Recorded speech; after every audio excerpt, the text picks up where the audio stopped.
الرحیم.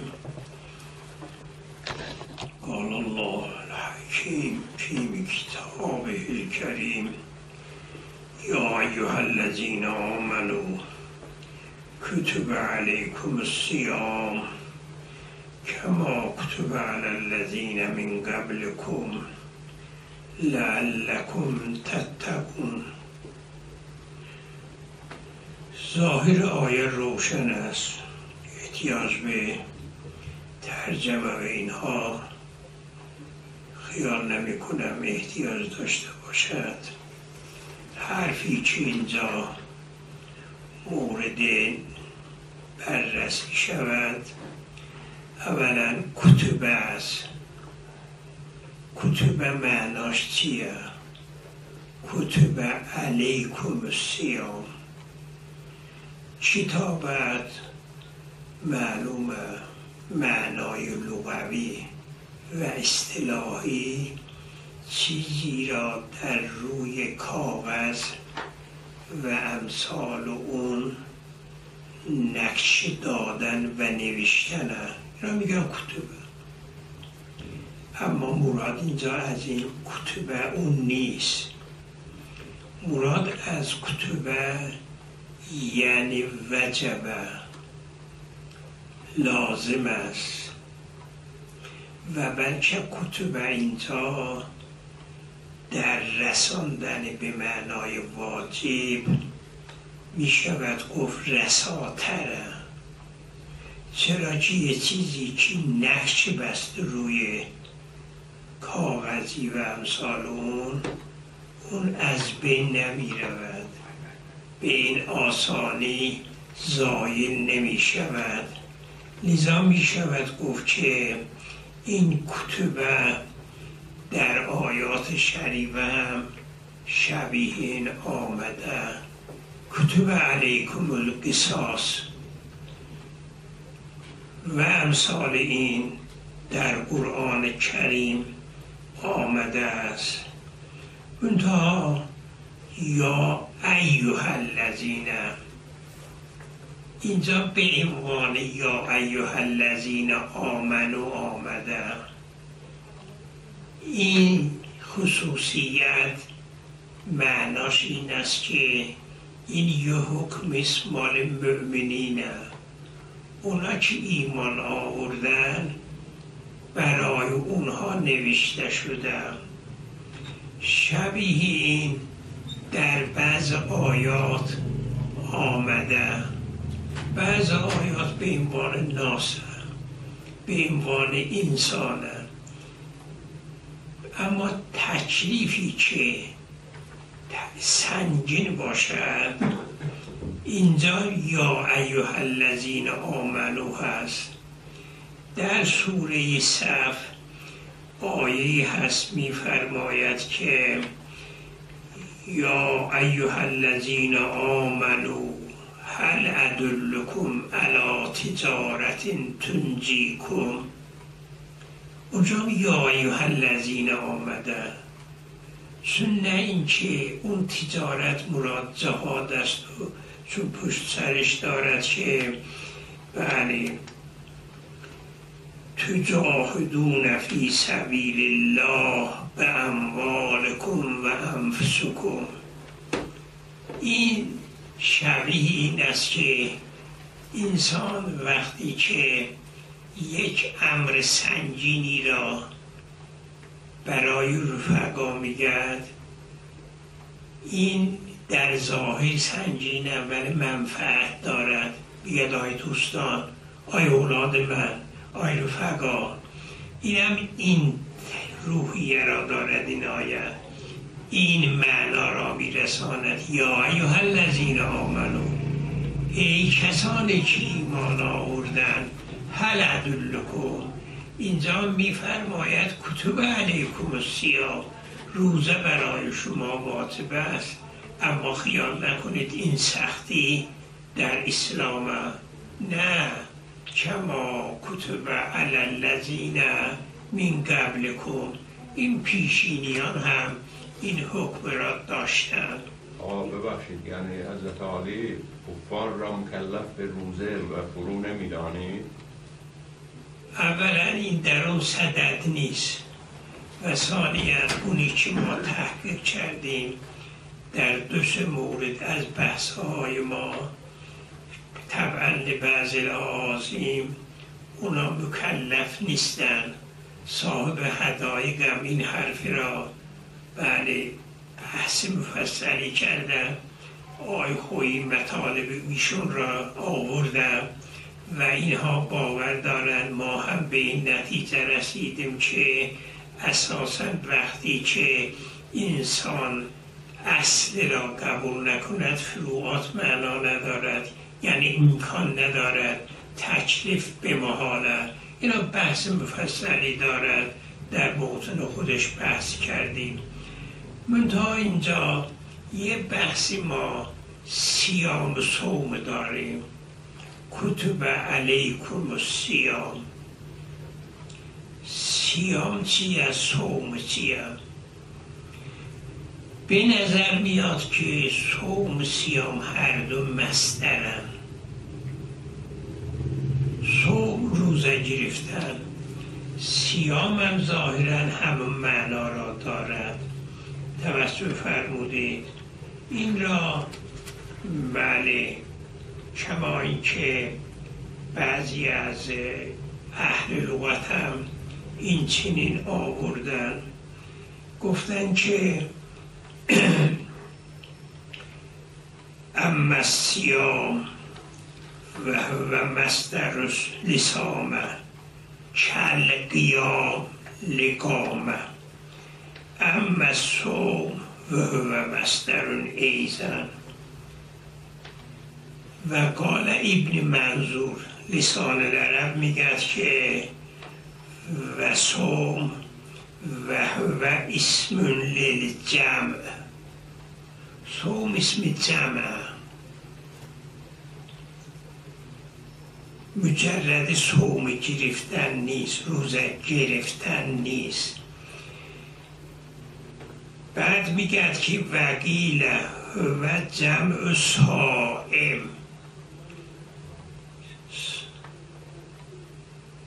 جمع صائم یعنی در واقع مثل طلاب و اینا جمع اسم فاعله، ولی ظاهرا اونی که باید اینجا باور کرد صوم با صیام هر دوی معناست. صوم روزه گرفتن، صیام هم روزه گرفتن. کتب علیکم الصیام یعنی روزه گرفتن. منتها ایشون بعد از آنی که این معنا میکند لغت را میگه شرعن، بله بی شرعن نمیگه، میگه صوم نخوردن و نیاشامیدن است، با حال که معنای لغوی صوم این نیست. صوم در لغت این معنا را نمیرساند. صوم پرهیز کردن، ترک کردن.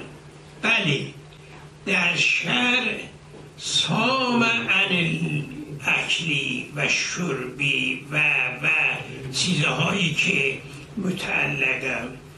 ایشون میگه که و قال ایزن الصوم ترک الطعام و شراب.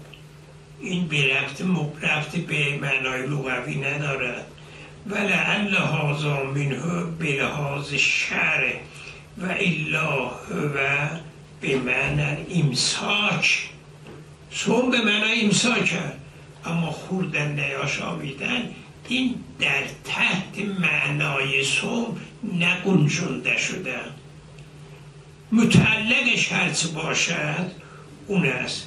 ولعل هذا منه بلحاظ شرعی و الا و به معنی امساک کما فی المصباح قیل هو مطلق الامساک فی اللغت ثم استعمل فی الشرع فی امساک المخصوص. این مصباح المنیر که میدونید بهترین کتب لغت هم این متوجه هست که صوم امساک، منتها این امساک متعلقش چیه؟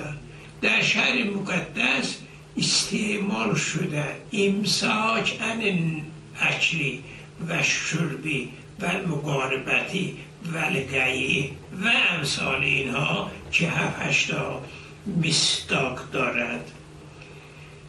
خب اینجا صوم در شرع میدونه چی اشاره کردیم. منتهای کلام در آیه میگه کما کتب علی الذین من قبلکم. این من قبل این روزه نیست. معلوم میشود که این صوم به معنی امساکه. منتها امساک ما از خوردن نیاشامیدن در ادیان گذشته مختلف بودن. امساک به معنا سکوت، حرف نزدن. کما کتب علی الذین من قبلکم. صوم بنی اسرائیل یا قبل از ایشون در زمان حضرت زکریا و امثال اینا صوم سکوت بود. لذا حضرت مریم وقتی که بچه را آغوش میگیرند ناراحت میشود، آرزوی مردن میکند، میگه کاش من قبل از این میمردم.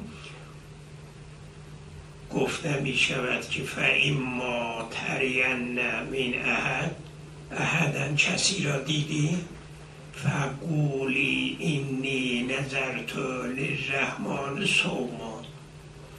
این صوم در شرع مقدس اسلام حرامه. اینا میگن صوم سمت.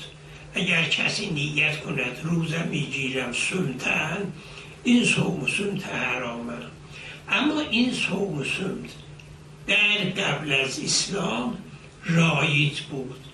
میشود گفت که اصلا صوم این بود. کمان که در باره حضرت زکریا هم این را میشود گفت. اما اینجا من 2 بحث را با شما اینجا میارم. یه بحث مربوط به صوم حضرت مریم. یک صومم مال آیا صوم بود یا صوم نبود مال زکریا، در اون بحثی کردم. اما صوم حضرت مریم اینی نذرت للرحمن صوماش روزه است. اما اینجا یه سوال پیش میاد. فاما ترین کسی را که دیدی فقول اینی نذرت للرحمن. این قولی چیه؟ بگو. از اون برم میگیم که صومی اینی نذرت للرحمن صوم. با زبان حال بگو، حرف نزن. اونجاتون رسم بود میفهمن که روزه گرفتی. خب حرف نزن، با زبان اشاره کن، بگو من روزه گرفتم. اشاره کنه قولی با زبان حال. من سوال میکنم میگم برای اون نتیجهشه. اما قولی معناش چیه؟ این تهافت را به طوری شیشون متوجه است. یه وقت ما در ابحاث گذشته این را اشاره کردیم. قال الامام علیه السلام بیده، نمیدونم یادتون هست. قال بیده ای اشاره بیده.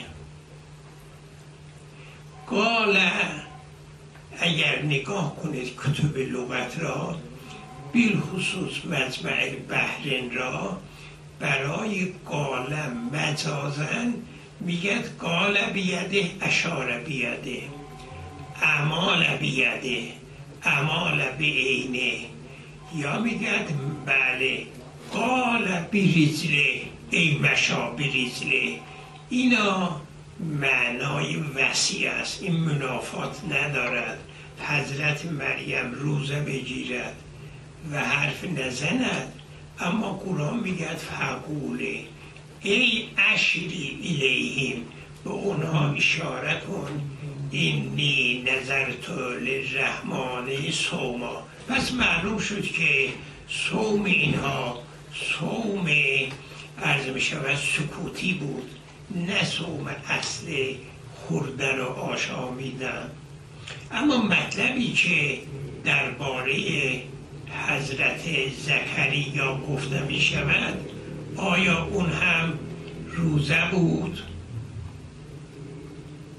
از خدا میخواد که بله پروردگارا من پیر شدم و اینی خفت الموالیه، موالیم بله میترسم بعد از من وصیه بله قیمی چیزی نداشته باشم. از خدا فرزند میخواد. قرآن میگه که برای تو بشارت میدیم فرزند را. غلام میخواد، میگه غلام میدیم به شما. این تعجب میکند، سوال میکند که من با هم پیری زنم عقیم. اونجا یه سوال پیش میاد که خودت خواسته، چرا تعجب میکنه؟ چرا سوال میکنه؟ ظاهر امر این است که احتمال میداد که زن را عوض کند یا خودش عوض بشه. نیت کذالک، همین جور که تو هستی ایالت هستی، کذالک قال ربک و هو علی هین. این اصلیش. اما این که دوباره سوال میکند پروردگارا وجعل لی آیه، برای من آیه قرار بده، نشانه قرار بده. قال آیتک ان لا تکلم ثلاثه ایام الا رمزا. ثلاثه ایام الا رمزا این چیه؟ ان لا تکلم، آیا حرف نزنی که صوم تو باشد یا نتوانی حرف بزنی؟ بله این ظاهر آیه به طوری که بزرگان معنا کردن، اینا میگن که آیه یعنی زبانش بند شد. قال ربی جلی آیه، قال آیتک ان لا تکلم الناس ثلاثه ایام الا رمزا واذکر ربک کثیرا وسبح بالعشی والابکار. این بحث در قرآن دو جا آمده. این آیه که من خوندم در سوره آل عمرانه، در سوره مریم هم شبیه این آمده. این بله میگه که ربی اجعل لی آیه، قال آیتک ان لا تکلم الناس ثلاث لیال سویا. این نمیدونم آقایان تا حال توجه دارن یا نه، همه مفسرین. من اخیراً اونش گشتم، از عطا فقط یه حرفی دیدم که من سابق نظر داشتم، ظاهراً این را نوشتم 50 سال پیش، حالا اون نوشته را من حالا نگاه نکردم. مشهور این است که زبانش بند آمد. ربی اجعل لی آیه، قال آیتک ان لا تکلم، نتوانه حرف بزنه.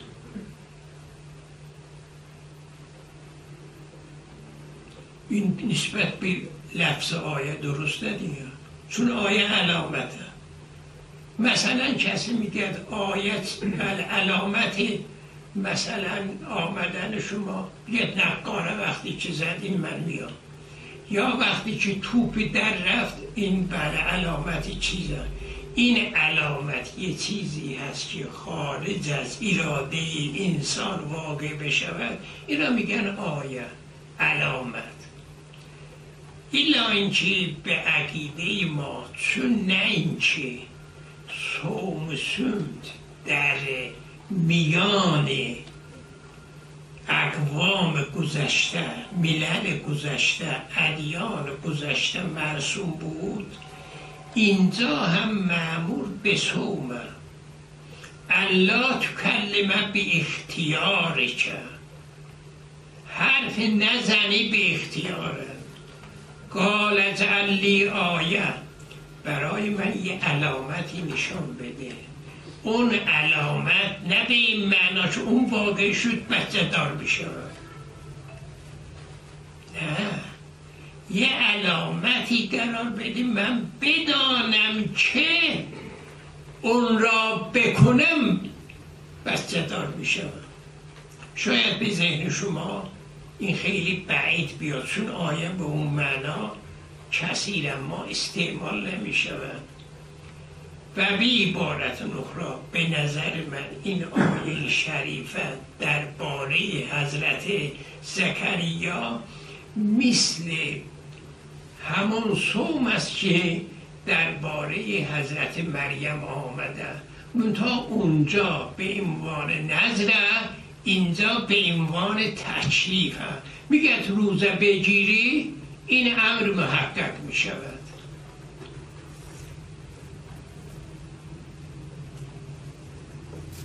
حالا برای مدعای خود ما باید شواهدی بیاریم. من اینجا حدوداً 5-6 تا شاهدی دارم و یدل علیه امورون، این که از خدا میخواد که یه علامتی بگد که یه کاری بکند که اون کار کرد، نطفه حضرت یحیی محقق میشود. اولی فخرج علی قومه، این فخرج است. به مجرد این که شنید که 3 روز حرف نزنه فخرج، یعنی اختیار خودش بود، خارج شد، زبان بست، شد صوم سمت. اگر به اختیار خودش نباشد، اگر آیه از طرف خدا باشد، فخرج علی قومه فاوحی الیهم، این چرا؟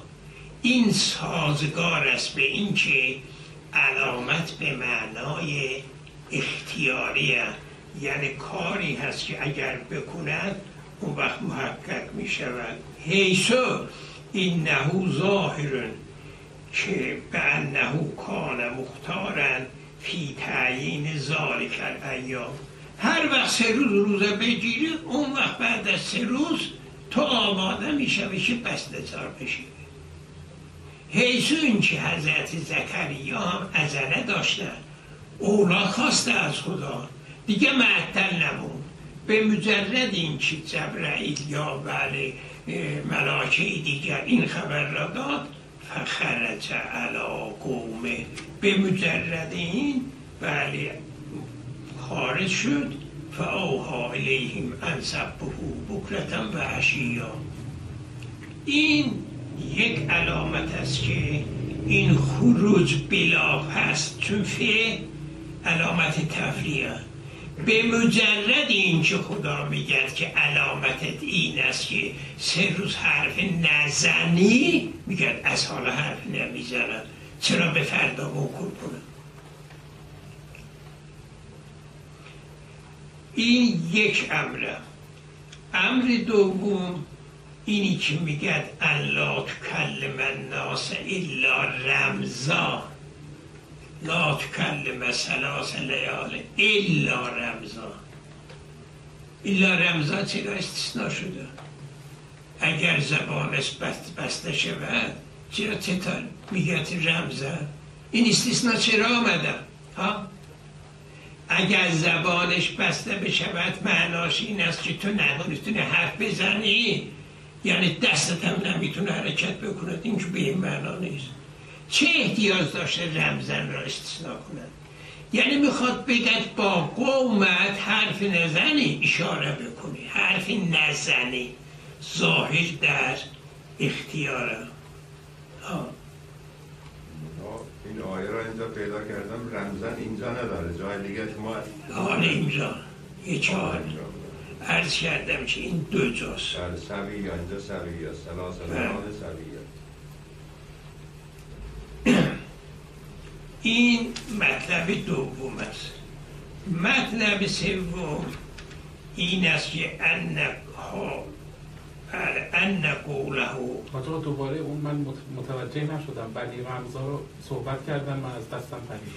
الا رمزا دیگه. چرا رمزا میگه؟ حتی رشد چرا علا قومن میگی من القوم نمیگی؟ خرج علا قومن من القوم نمیگی، ان القوم نمیگی.